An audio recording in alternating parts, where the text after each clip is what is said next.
Have you ever not set expectations right because you were afraid to lose the deal, or maybe you were afraid to say what those expectations were?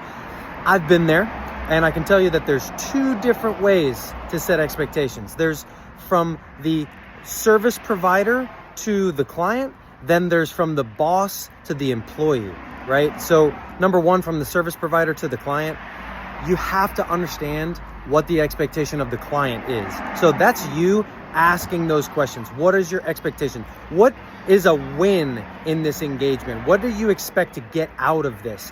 And you got to use that. That's like a gem of information that tells you everything you need to know right there. And you got to make sure that you and your client are on the same page.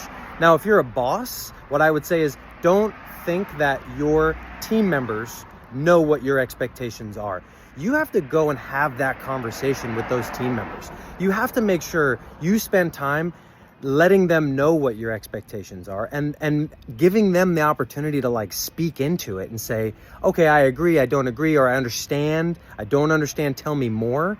And then lastly, what I'll say is, if you're a team member, if you're an employee, if you work for somebody, you have to ask. You have to go to that boss and you have to ask. You have to say, can you help me understand your expectations? Because I really want to be able to meet them.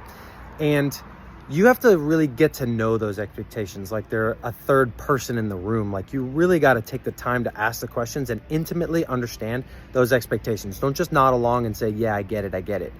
And then one other key piece there is, if the expectations that are set don't line up or aren't right for you, or you're not able to meet them, be upfront about it.